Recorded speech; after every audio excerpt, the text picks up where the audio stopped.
अमरावती जिल्हा मध्यवर्ती कोऑपरेटिव्ह सहकारी बँकेमध्ये ज्या प्रकारे माजी आमदार बच्चू कडू यांना अपात्र करण्याचे निर्णय घेण्यात आले, या संदर्भात जिल्हा बँकेचे संचालक हरिभाऊ मोहोळ आणि त्यांचे संचालक मंडळाने तक्रार केली होती. त्या तक्रारीनंतर 13 मे रोजी ही हा निर्णय घेण्यात आला की बच्चू कडू यांना हे अपात्र आहेत. त्यांना न्यायालयामध्ये दोषी असल्यामुळे त्यांना जे दोषारोप पत्र दाखल झालं होतं, न्यायालयाने त्याच्यामध्ये निर्णय घेतला होता. त्यांना म्हणजे सजा सुनावली होती. त्या संदर्भामध्ये निर्णय झाला होता. एकूणच हे निर्णय 13 तारखेला होते आणि 13 तारखेच्या नंतर आता कारवाई होत आहे. काय एकूणच हा विषय?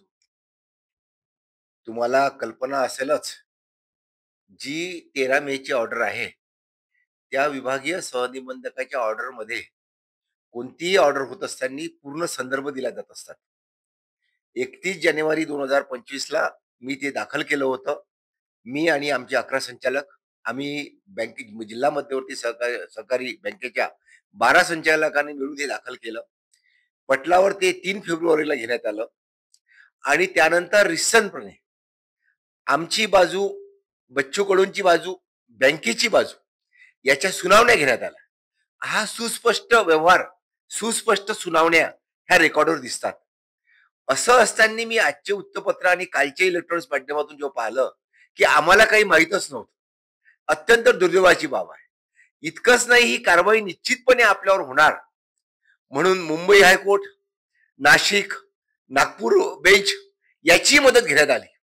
शेवटी तिथेही मदत अपुरी पडल्यामुळं, आपलं काही चालत नसल्यामुळं ही केस आम्हाला जलद गतीने पाहिजे होती. कारण आम्ही अक्षरशः 2 वर्षात, आम्हाला बच्चू कडू साहेब मागच्या 2.5 वर्षात सत्ताधारी पक्षात असल्यामुळं, मंत्रिपद गेल्यानंतरही ते युती शासनासोबत होते, त्यामुळं आम्हाला शासकीय स्तरावर काय त्रास झाला हे आम्हाला माहित. साधी गोष्ट आहे की ज्या प्रकारे त्यांनी आमचे बायलॉज बदलले होते, उपविधी बँकेचे बदलले होते चुकीच्या मार्गाने, आम्ही विभागीय सहनिबंधकाकडे गेलो, आम्ही सहकार मंत्र्याकडे गेलो, आम्ही कोर्टात गेलो, शेवटी न्याय आम्हालाच मिळाला. आताही त्यांचं जे काही चालू आहे, कागद बोलतात, आम्ही त्यांची वाट पाहून राहिलो. नंतर आम्ही हे सगळे कागदपत्र दोन्ही मीडियाच्या समोर ठेवणार आहोत. आम्ही वृत्तपत्रासमोरही ठेवणार आहोत आणि इलेक्ट्रॉनिक्स मीडिया समोरही म्हणणार. ही क्लोज पॉवर ऑर्डर झाल्यानंतर आम्हाला आश्चर्य हे आहे की 13 मेला निकाल लागल्यानंतर अद्यापपर्यंत शासन स्तरावर ही कारवाई का थांबली आहे. आणि आपल्याला जेव्हा निर्णय निकाल लागला, ती कॉपी सुद्धा तुम्हाला पोस्टाने घ्यावी लागते, ही सुद्धा खंत आहे. अजूनपर्यंत मला कॉपी मिळाली नाही. मी पहिला 12 मध्ये माझं पहिलं नाव असल्यामुळं, मी ऍफिडेव्हिट करून दिलं असल्यामुळं हे इतका उशीर व्हावा आणि हे कोणाच्या दबावाखाली थांबल्या गेलं याचंही आश्चर्य वाटते. उलट फार पूर्वी कारवाई होऊन त्यांना कार्यमुक्त करणं आवश्यक होतं. आणि आता आम्ही या काळात जो त्यांचा युक्तिवाद ऐकत आहोत, प्रत्येकाला आपली बाजू मांडण्याचा अधिकार आहे, परंतु हा ऐकत असताना सगळी बाजू लेखी, सगळी बाजू विविध पटलावर, ते सहकार मंत्र्याकडे असो, विभागीय सहनिबंधकाकडे असो, ते डीडीआर कडे असो, हायकोर्टात असो, सगळ्या ठिकाणी आपण कमी पडत आहोत. कायदेविषयक बाजूनं सुस्पष्ट नियम आहे. जिल्हा मध्यवर्ती सहकारी बँकेच्या उपविधीमध्ये सरळ सरळ लिहिलेलं आहे आणि सगळ्यांना माहित आहे. ज्या प्रकारे यांनी पहिल्यांदा कोरम कमी केला, ज्या प्रकारे यांनी संचालक मंडळाचं महत्व कमी केलं, सगळं कार्यकारी समितीत केलं, तुम्हाला आश्चर्य वाटेल, आमची एक्झिक्युटिव्ह कमिटी इलिगलपणे कारभार करत आहे आणि संचालक मंडळाला काही करायचं कामच शिल्लक ठेवलं नाही. आणि मी भातकुली तालुक्याचं प्रतिनिधित्व करतो, अजूनपर्यंत तरी तुम्ही पहा ती एक्झिक्युटिव्ह कमिटी, जे 4-5 जण कळवून विरोध करू शकतात, मुद्दामून डावलण्यात आलेला आहे. आम्ही वेळोवेळी सदर पटलावर, प्रत्येक पटलावर याची नोंद केलेली आहे, प्रत्येक मिटिंगला लेखी सुद्धा देतो. पण आता दिवस आलेले आहे, आम्हाला खंत आहे. 13 मे नंतरही आजपर्यंत त्यांना कार्यमुक्त केला नाही. पण भविष्यात तुम्हाला सांगतो, जे चुकीचं केलं त्याची शिक्षा निश्चितपणे भोगावी लागणार आहे.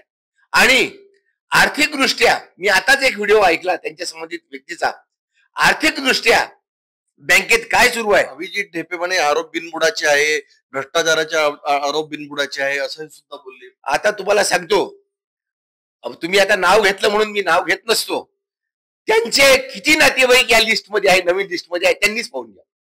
त्यांचे स्वतःचे किती नातेवाईक आहे, 1-2 नाही, शेकडोनी. आता काय बोलावं? आणि मला असं वाटतं आता ती वेळ गेली.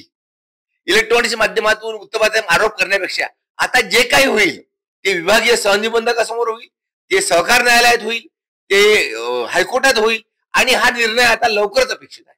अमरावती जिल्हा मध्यवर्ती कोऑपरेटिव्ह सहकारी बँक ही आजपर्यंत कधी तोट्यात नव्हती, परंतु बच्चू कडू अध्यक्ष झाले म्हणून तोट्यात आली आणि भ्रष्टाचार झाला असं सुद्धा संचालक यांनी गायगुल यांनी म्हटलंय. तुम्हाला मी सांगतो, ज्या प्रकारे आतून व्यवहार होऊन या बँकेत 2 वर्षापूर्वी सत्तापालट झालं, त्यानंतर हा पसारा सावरण्यासाठी आजही त्यांच्याजवळ बहुमत नाही. संचालक मंडळात बहुमत असल्याशिवाय कारभार करता येत नाही. त्याकरता यांना नाना विविध प्रकार करावे लागत आहे. त्या प्रकारामुळे त्यांना पैशाची ऍडजस्टमेंट करावी लागत आहे. त्याचबरोबर आहे आपलं कधी जाऊ शकते. कोर्टामुळं, विभागीय निबंधकामुळं आपली सत्ता कधी जाऊ शकते. त्यामुळं त्यांना पैशाची घाई झालेली आहे. आज म्हणत आहेत 9 संचालक मंडळाचं बळ आहे म्हणते आमच्याकडे. तुम्हाला स्पष्ट बोलायचं आहे, अमरावती जिल्हा मध्यवर्ती सहकारी बँकेचं संचालक मंडळ किती संचालका मिळून होतं आणि आज काय परिस्थिती आहे. इतकंच नाही, जे खुलासा करतात त्यांच्यावर सुद्धा कोणत्या केसेस चालू आहे हे तुम्हाला 2-4 दिवसात कळेल. इतकंच नाही, जे खुलासा करतात त्यांच्यावर सुद्धा कोणत्या केसेस चालू आहे हे तुम्हाला 2-4 दिवसात कळेलच. त्यांच्यावर सुद्धा चौकशा सुरू आहे की नाहीये. मला एका जणाचं परवाच्या दिवशी फार नवल वाटलं. स्वतः काय काय केलं याची डीडीआरकडे चौकशी चालू आहे, जॉईंट रजिस्टरकडे चौकशी चालू आहे, तेही उजळ माथ्यांनी आरोप करायला लागले.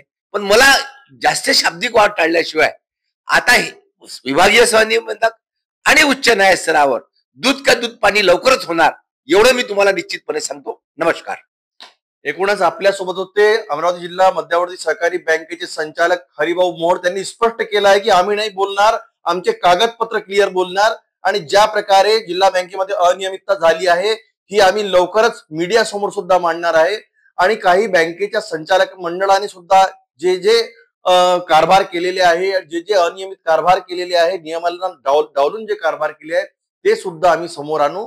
आणि 13 मेला हे विभागीय आयुक्ताचा निर्णय येते आणि त्यानंतर आज म्हणजे कालच्या तारीखमध्ये अपात्र होतात बच्चू कडू. इतका वेळ हा कुठेतरी प्रशासनावर जो दबाव होता अशी सुद्धा त्यांनी आरोप लावलेली आहे. पण एकूणच यामध्ये आता बच्चू कडू यांची भूमिका काय याच्याकडे सुद्धा सर्वांचे लक्ष लागले आहे. परंतु एकूणच सहकार पॅनल आता एकजूट झालेला आहे. नवीन अध्यक्ष पदावर कुणाची वर्णी लागणार हे सुद्धा महत्वाचे आहे.